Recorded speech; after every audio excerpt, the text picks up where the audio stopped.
Hey everybody, this is Brett. And you know, I lived here in Asheville for a long time, and once in a while I would see this guy with this crazy cool van and all of this stuff that he wears, and I never really got to know you or meet you. And so when I saw you today at the co-op, I was like, this guy would make a great video, because I know that a lot of people would be interested in learning about him and his life and the things that he's done and seen and the places that he's been, etc. So here we go. In 1980, my name became Yaki.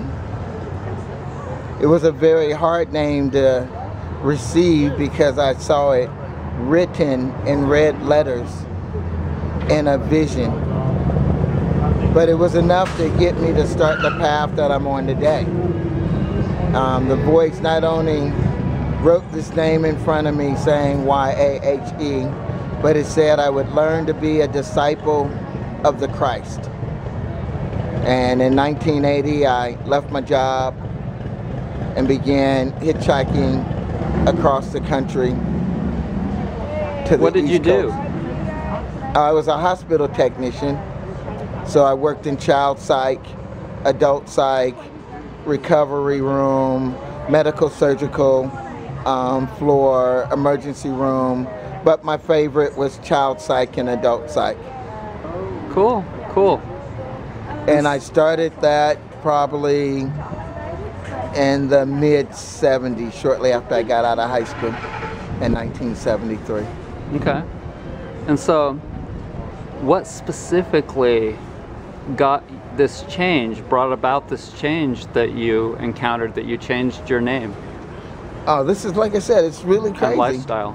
Well, I was working in one of the hospitals. I can't remember which one, but it was on Gary Street in San Francisco. And there was an older lady that I didn't think she talked, but we had a really strong psychic connection. And one day, her daughter came over and said to me, my mother said she wants you to take care of her, and she wants us to get her out of this nursing home. It turned out she was the grandmother, the great-grandmother of the 2 children that had survived the Jonestown incident. So not only did I get this beautiful job taking care of this great old woman, but also I got to hear the story from these children that were debriefed in a story that could never be told again about what they said happened in Jonestown, which was a whole lot different than what the government said. And the only reason why these kids lived is because they ran and escaped the gun shooting of all these federal and government agents that were there actually shooting up and killing people that wouldn't drink the Kool-Aid.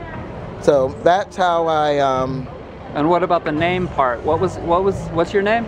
my name is Yaki, Yaki. and that means the one sent.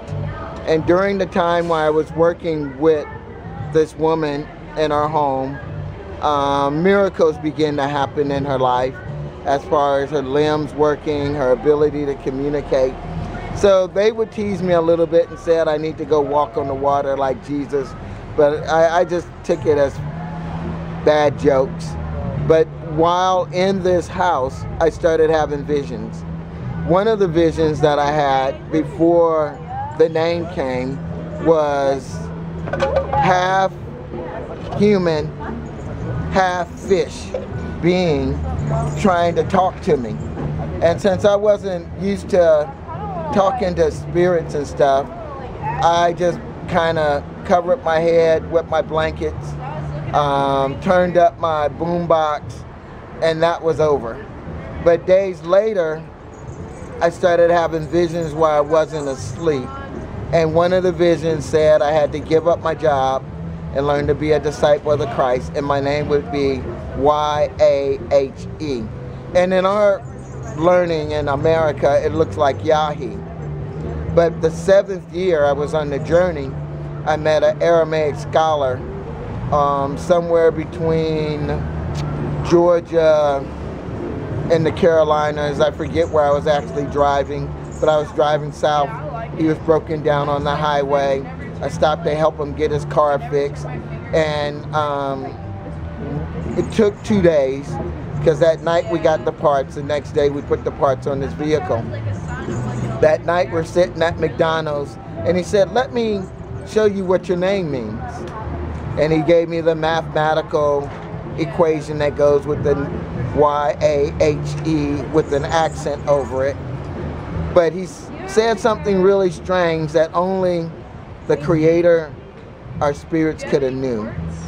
He said, if you don't use this name and you continue to be afraid to use it, that the Creator will give someone else this office.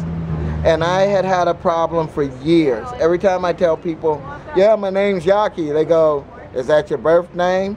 No, I said, no, that's the name the Creator gave to me. So in this time, I hold it with confidence. And I say to you, you never know when the Spirit of the Creator might give you your spirit name. And when it comes, walk with it and carry it like it's the name you got from birth. Because Yaki is the name that I've lived for the last 36 years. Nice. Do you think that you live up to it? Oh, I am the one sent. Mm-hmm. Even as we're in North Carolina right now, my minister of music got in trouble 5 years ago for having cannabis in this state. And I wanted to come here and claim that cannabis. Because without my ministers having herb for me in any of the states, I don't have no herb, because we can't buy, we can't sell. So when he got busted, I wanted to come claim the herb, but I couldn't because my mom wasn't strong enough to make it across country. So now that I'm here in this state, I am here to work with the legalization of cannabis. And that's no doubt. I've already had a case in Marshall. By the time the case was over, I didn't have trafficking and I didn't have the intent to sell. So my case now fits in the 1996 Religious Restoration Act. So I am the one sent not only to sue the county of Marshall for religious discrimination, but I believe that I'm here to bring people together in Buncombe County to file one of the largest class action suits against the state of North Carolina for using marijuana as a tool of making profit on innocent people, because they know that they should not be doing this to people, with it being decriminalized in over 30 states and decriminalized in 8 states and absolutely legal in over 30 states. Mm-hmm. So there's no reason that North Carolina should be giving people felony charges for marijuana at this time, especially when it's legal in Washington, D.C. So yeah, that's why I'm here. Yes, I do live my name. Okay. Do your clothes coincide? Because this is one of the things people will notice about you, that your clothes and everything that you're wearing. How does that coincide with your spiritual intent and progression? Throughout history, there's been priests and monks, just like a friar, for example, wears a certain type of robe and a certain type of gear. And a lot of times in that culture, when you see one dressed such as a friar, you knew that one was a friar. Also, when you look at some of the prophets and messengers that have come and just biblical records, many times their garments were unusual, such as John the Baptist, Elijah, and Jeremiah. I remember his bells were heard for miles as he walked into towns. So yeah, my clothing tell the story of a very ancient mystic walking in this time. And Nice. I've just taken it to another level that I've not done before. I have the American flag in my gear in many areas.